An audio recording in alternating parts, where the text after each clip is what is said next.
इसमें क्या होगा कि जो हमने इसमें मास निकाला था, अब इस मास को निकालने के बाद हम क्या करेंगे, उसको ऐड कर देंगे मास को, और मास को ऐड करने के बाद क्या होगा, उसे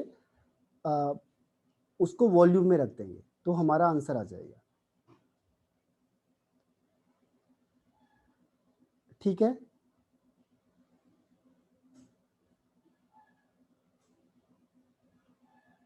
ये आया कि नहीं आया समझ में वाला स्टेप? इसमें थोड़ा सा मेरे ख्याल से अभी कंफ्यूजन होगा। जब भी नंबर ऑफ सर मोल्स, ये आपकी स्क्रीन नहीं दिख रही। अच्छा ओके ओके, 1 सेकेंड 1 सेकेंड।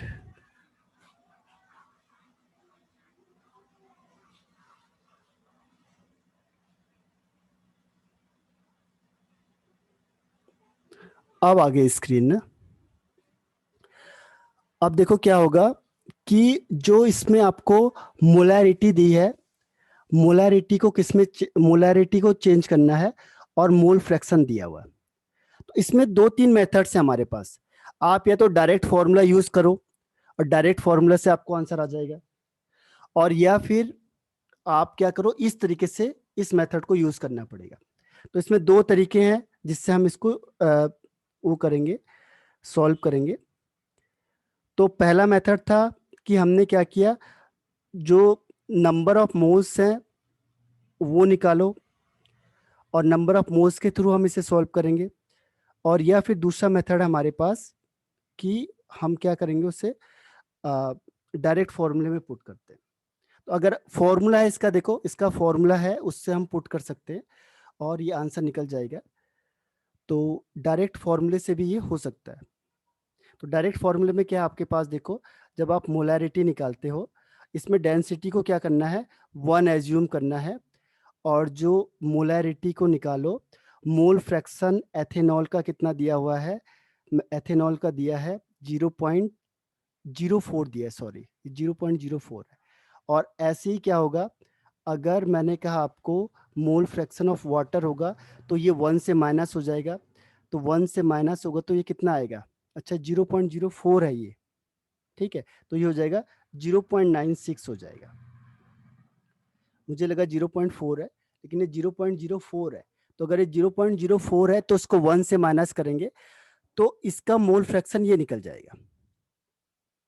अब आप इस मेथड से करो, चाहे उस मेथड से करो, चाहे डायरेक्ट आप फॉर्मूला पुट कर दो, तो भी इसका आंसर हो जाएगा। ठीक है, एक बार कोशिश करना, नहीं आएगा तो फिर मैं इसको दोबारा बताऊंगा आपको। ठीक है, इसका मैंने फॉर्मूला लिखा हुआ है, उस फॉर्मूले को भी आप डायरेक्ट पुट करके निकाल सकते हो। बताओ अली। Yes sir. अब देखो नेक्स्ट क्वेश्चन करते हैं हम इसमें। नेक्स्ट क्वेश्चन है इसमें,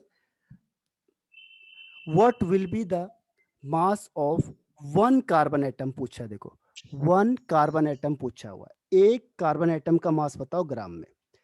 तो अब हमें इसे कैसे हिंट लेनी है, देखो हमें पता है कि 1 मोल अगर कार्बन एटम होगा, 1 मोल कार्बन एटम होगा, तो इसका मास होता है 12 ग्राम। 1 मोल में 12 ग्राम होता है हर हमेशा।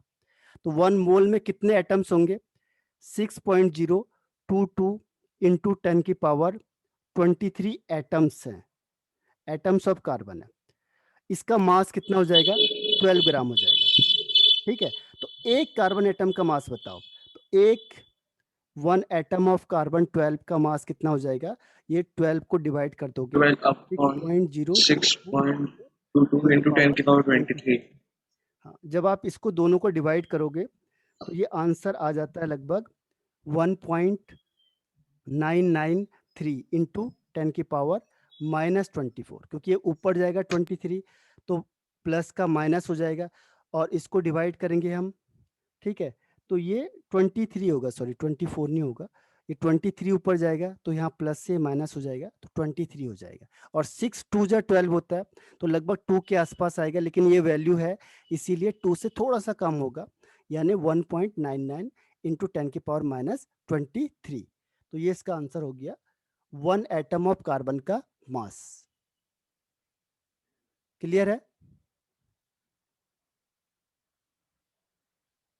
बताओ या यस दोबारा सर। बताऊं इसे? सर आ गया।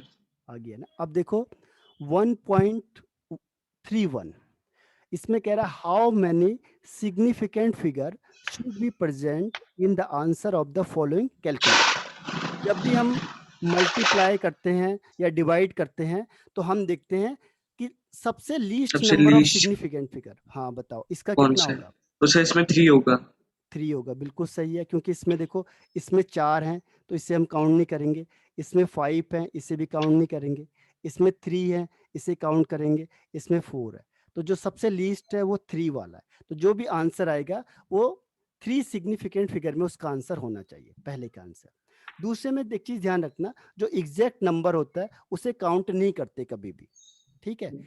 ये चीज का ध्यान रखना पड़ेगा कि जो एग्जैक्ट नंबर होता है उसे काउंट नहीं करेंगे।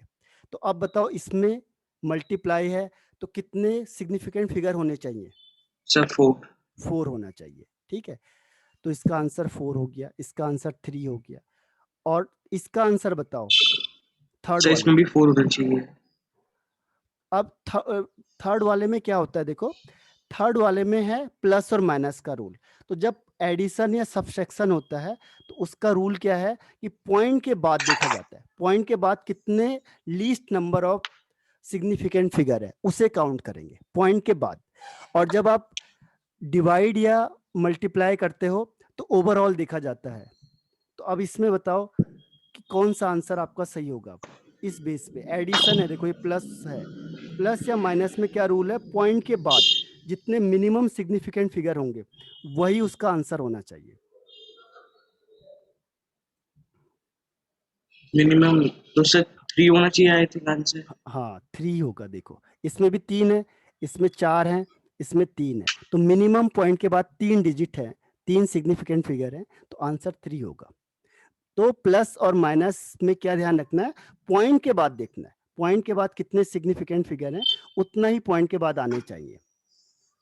और मल्टीप्लाई या डिवीजन में क्या होता है, ओवरऑल देखा जाता है, ओवरऑल। सिर्फ एक चीज को छोड़ देना है, एग्जैक्ट नंबर को, जो एग्जैक्ट नंबर है उसे हम नहीं देखते हैं, बस जो पॉइंट वाले हैं उन्हीं से हमने से कैलकुलेट करना है, ठीक है? तो इसका आंसर हो गया 3, इसका आंसर हो गया 4, इसका आंसर हो गया 3। तो 343 इज द आंसर। अब इसके बाद नेक्स्ट आता है 1.32। अब वो फिर आपको क्या है, कहेगा मोलर मास बताओ आर्गन का।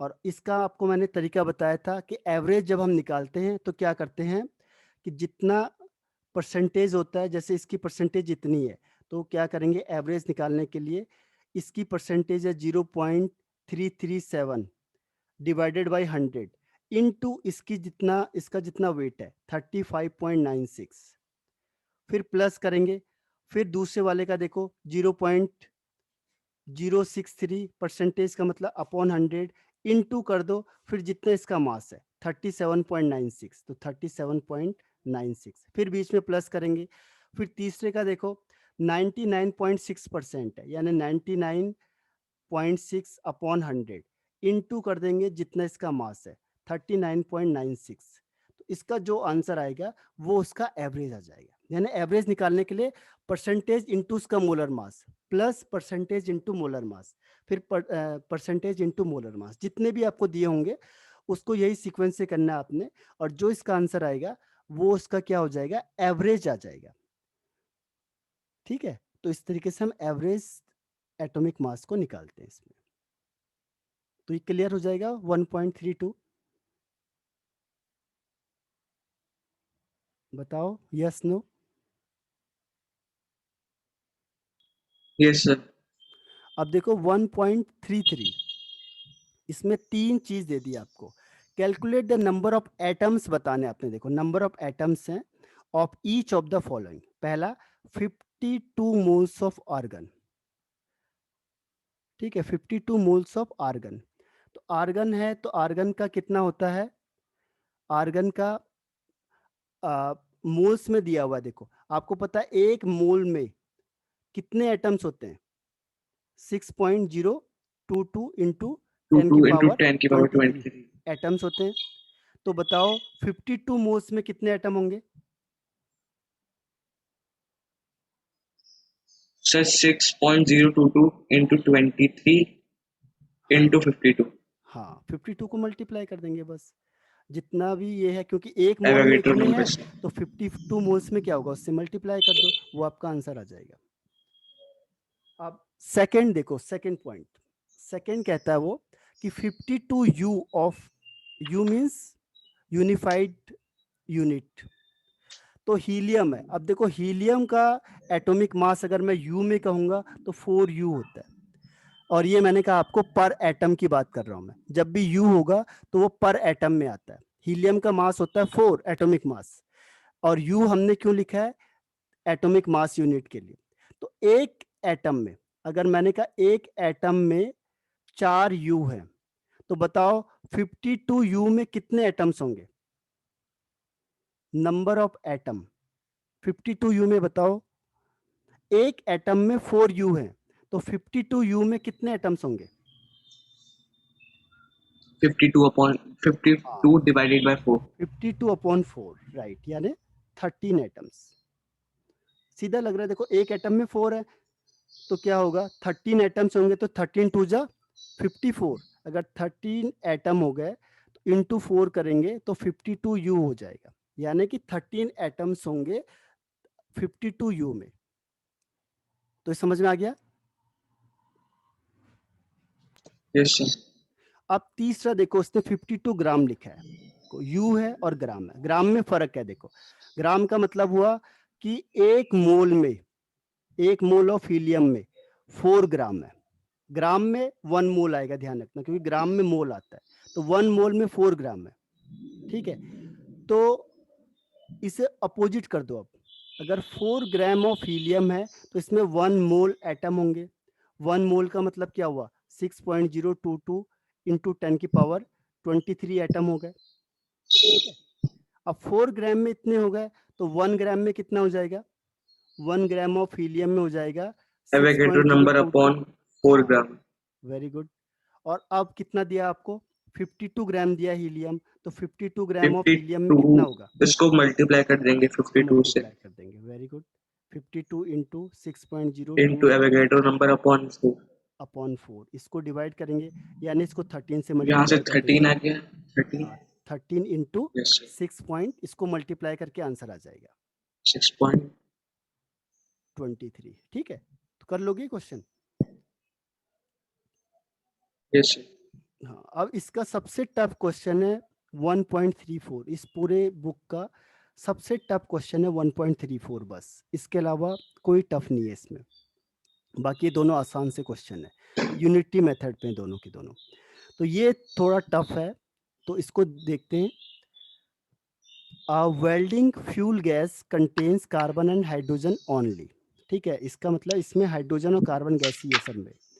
Burning a small sample of it in oxygen gas gives 3.38 gram of carbon dioxide. अब देखो ये आपको क्या दे दिया है, CO2 दे दिया है 3.38 ग्राम, ठीक है, और 0.69 ग्राम ऑफ वाटर, यानी वाटर आपको कितना दे दिया है, 0.690 ग्राम।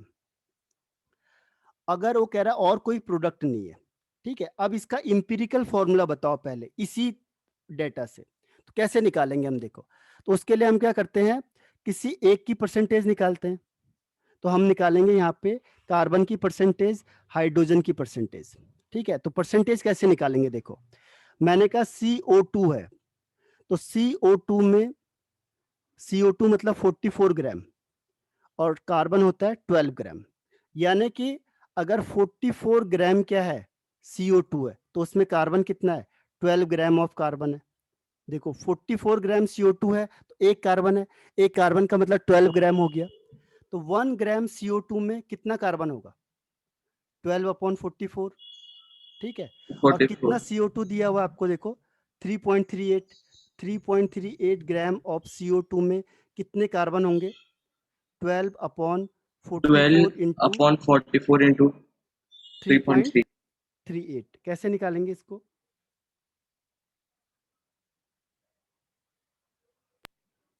इसका आंसर आएगा लगभग 6 0.92, तो ये आ गया कार्बन का, ठीक है। कितना कार्बन है? 0.92 ग्राम कार्बन है। अब मैं निकालूंगा इससे हाइड्रोजन को। तो हाइड्रोजन के लिए देखो H2O हो गया। H2O में देखो H2O कितना दे दिया आपको? H2O कितना है? देखो 18 ग्राम है। दो हाइड्रोजन के एक का उसका ऑक्सीजन का, तो 16 + 2 18 ग्राम हो गया। और हाइड्रोजन कितना है इसमें? 2 ग्राम हाइड्रोजन है, क्योंकि दो हैं हाइड्रोजन के। तो इसका मतलब क्या हुआ? अगर मैंने 18 ग्राम वाटर लिया है तो उसमें 2 ग्राम क्या होगा?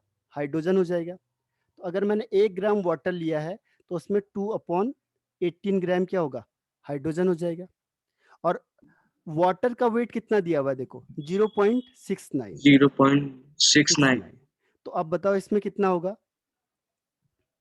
Sir 2/18 into 0.690। हाँ, 2/18 इंटू 0.69, ठीक है। जब हम इसको सॉल्व करते हैं तो लगभग आंसर आता है 0.0767।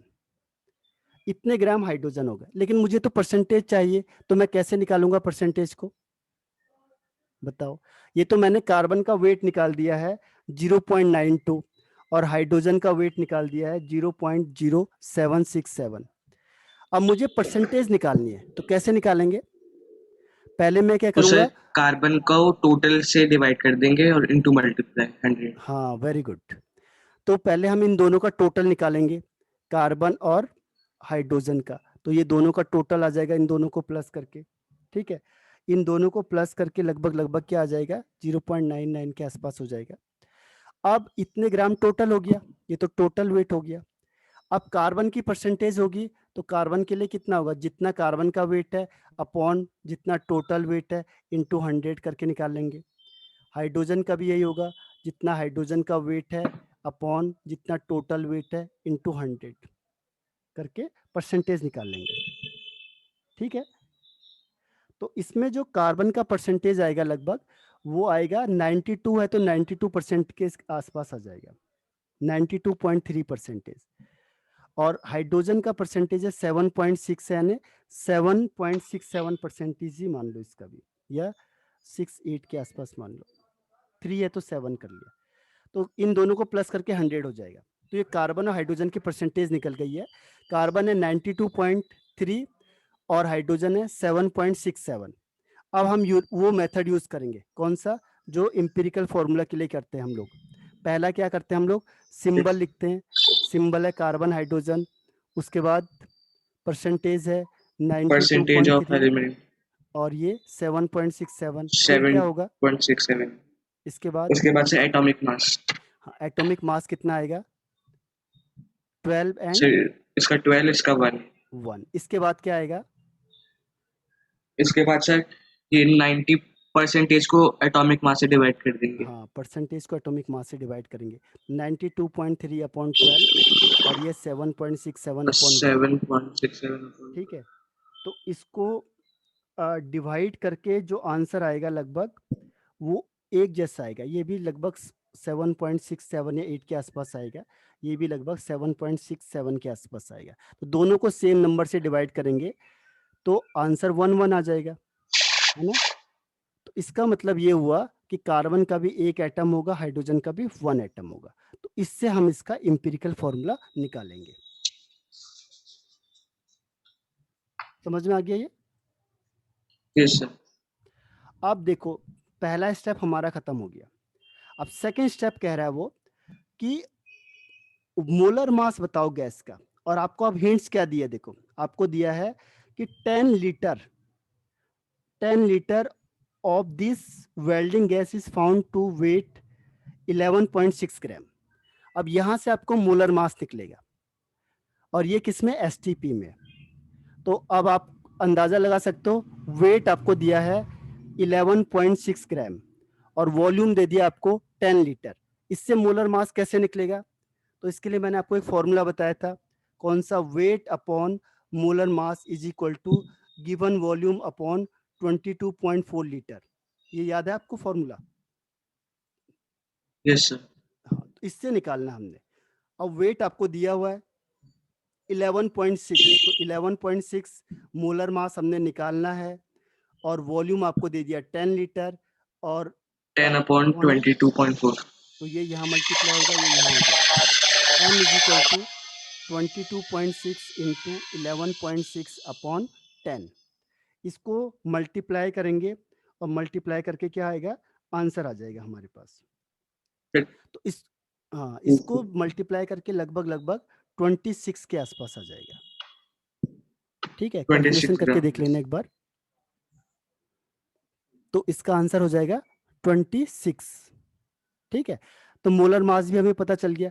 अब कह रहा हूं मॉलिक्यूलर फॉर्मूला बताओ। तीसरा स्टेप है मॉलिक्यूलर फॉर्मूला।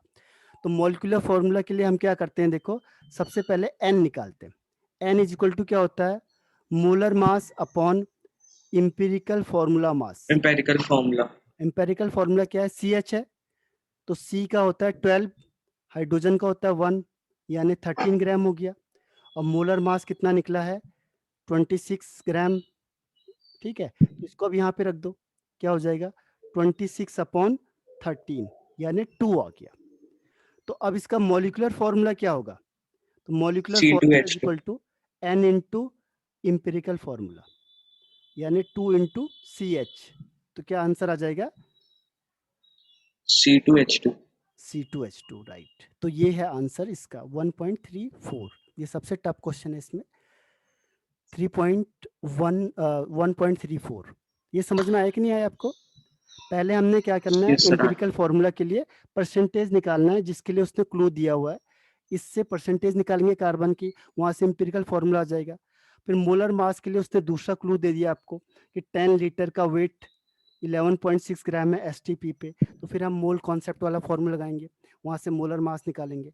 फिर उसके बाद मॉलिक्यूलर फॉर्मूला निकालने के लिए हम एन की वैल्यू निकालेंगे, वहां से उसका मॉलिक्यूलर फॉर्मूला निकल जाएगा। क्लियर है ये 1.34।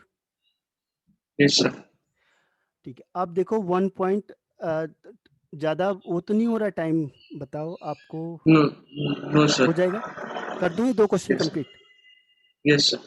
ओके, अब देखो इसमें क्या है, क्वेश्चन नंबर 1.35 में calcium carbonate react with aqueous HCl to give CaCl2 and CO2।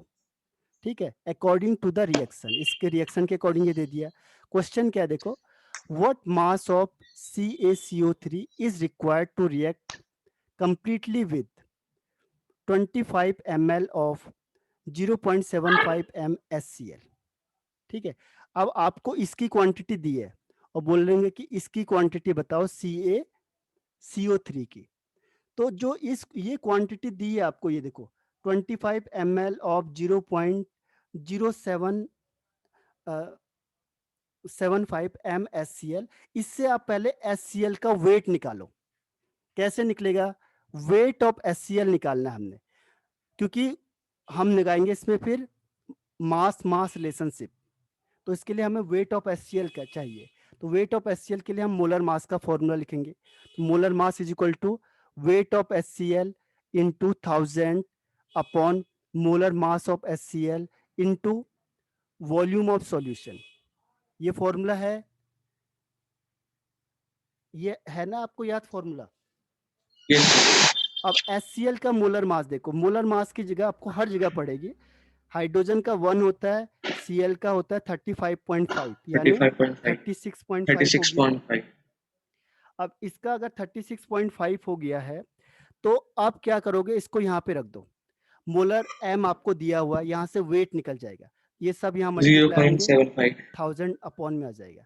तो weight of HCl is equal to क्या हो जाएगा, 0.75 इंटू 25 अपॉन 1000, और यहाँ पे एक और मल्टीप्लाई होगा ऊपर 36.5, मोलर मास भी जाएगा। तो मोलर मास है 36.5, वॉल्यूम है 25 ml, ये लिखा हुआ है, और m ये लिखा हुआ है 0.75। ये तीनों मल्टीप्लाई में चले जाएंगे और 1000 अपॉन में आ जाएगा। यहाँ से आपको क्या मिलेगा, वेट ऑफ HCl। क्लियर है। Yes sir. तो अब इसका आंसर कितना आएगा, लगभग इसका आंसर आ जाएगा 0.68। 0.6844 ग्राम इसका आंसर आ गया। ठीक है, यानी आपको HCl का वेट कितना दिया हुआ है? 0.6 0.6844 ग्राम दिया हुआ है। ठीक है, यहाँ से निकल गया क्लू से आपके पास। अब इस इक्वेशन का क्या रोल है? फिर इस इक्वेशन को अप्लाई करते हैं हम लोग। इस इक्वेशन के अकॉर्डिंग क्या है, देखो, CaCO3 प्लस 2HCl गिव्स कुछ भी है, उससे हमें कोई मतलब नहीं। अब यहाँ पे देखो, इसका 1 मोल है, इसका मोलर मास निकालेंगे कितना होगा। देखो, Ca होता है 40 कैल्शियम, कार्बन कितना होता है 12 होता है, कार्बन 12 होता है, ऑक्सीजन 16 ऑक्सीजन होता है। 16 होता है, इंटू 3 इसका, हाँ, टू इसका पूरा कितना आएगा आंसर? 52 16 3 14 52 प्लस 100 ग्राम आ गया। यस ठीक है, अब इसका देखो, HCl 2HCl है, एक HCl का हमने कितना निकाला था 36.5, 58 दो का करेंगे तो डबल हो जाएगा, यानी 73 ग्राम आ जाएगा। ठीक है, अब यहां से स्टेटमेंट बनाओ। देखो, यहां से हम क्या कहेंगे, अगर हमारे पास 73 ग्राम क्या है HCl है, तो वो कितने ग्राम से रिएक्ट कर रहा है? 100 ग्राम CaCO3 से रिएक्ट कर रहा है। तो अगर मेरे पास 1 ग्राम HCl है तो क्या होगा, 100/73 ग्राम CaCO3 रिक्वायर्ड होगा। और HCl हमारे पास अभी कितना निकला था, 0.6844 ग्राम HCl था, तो उसमें कितना होगा, 100/73 इंटू 73 इंटू 0.6844, तो ये आपका आंसर हो जाएगा। इसका आंसर है लगभग 0.9375 ग्राम। इतने ग्राम क्या होगा, CaCO3 रिक्वायर्ड होगा। क्लियर हुआ? Yes sir. अब आज का ये लास्ट क्वेश्चन है। आप फिर, अब मैं कॉम्पिटिटिव क्वेश्चन दूंगा आपको, कल आप सॉल्व करो, फिर हम उसे भी डिस्कस करेंगे। देखो, लास्ट क्वेश्चन है इसमें 1.36 में, chlorine is prepared in lab by treating manganese dioxide with aqueous hydrochloric acid according to the reaction. ये रिएक्शन दी है, how many gram of HCl react with 5 gram of manganese dioxide. यानी हमें यही दे दिया। देखो, इसमें सिर्फ ये दे दिया था, और इसकी जगह पे हमने पहले वेट निकाला था, उसने डायरेक्ट वेट दे दिया। तो ये तो बहुत आसान सा दे दिया उसने। यही है जैसे इसमें किया था। पहले आप क्या करोगे, इस इक्वेशन से फॉर्मूला तैयार करोगे। 4HCl है प्लस MnO2 है, गिव्स कुछ भी हो, हमें कोई मतलब नहीं।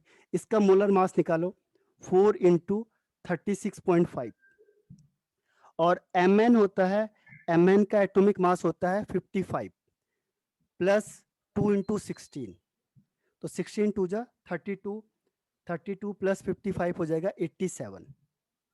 अब देखो, Mn आपको दिया हुआ है, तो इसको हम पहले लिखेंगे। तो हम कहेंगे 87 ग्राम, अगर मेरे पास MnO2 है तो उसमें कितना HCl रिक्वायर्ड होगा, 4 इंटू 36.5 यानी 36 5 146 ग्राम। तो अगर 87 ग्राम MnO2 है तो 146 ग्राम क्या होगा, HCl रिक्वायर्ड है। अगर मैंने कहा 1 ग्राम MnO2 है तो कितना हो जाएगा, 146 अपॉन 146 87 87 ग्राम HCl हो जाएगा। और कितना दिया है देखो, MnO2 कितना दिया हुआ है, 5 ग्राम 5.0 दिया हुआ ग्राम है, तो 5 ग्राम के लिए क्या हो जाएगा, 5 से 146 मल्टीप्लाई कर देंगे। Into 5 upon 87। हाँ, तो इससे आंसर निकल जाएगा। लगभग इसका आंसर आएगा 8.4 ग्राम HCl। तो ये इसका आंसर हो गया। तो ये NCERT क्वेश्चन आंसर आपके सारे क्या हो गए, कंप्लीट हो गए। एक बार फिर से ट्राई करके देखना है। अगर आपको कोई भी चीज नहीं आई तो उसे दोबारा पूछो मुझे, ठीक है? फिर हम कल वो क्वेश्चन करेंगे जो मैंने आपको दिए थे कॉम्पिटिटिव वाले। Okay sir. ठीक है, ठीक है, फिर बाय बाय। सर कल क्लास का टाइमिंग कितना है? सेम रखते हैं ओके। या चेंज करना है कुछ?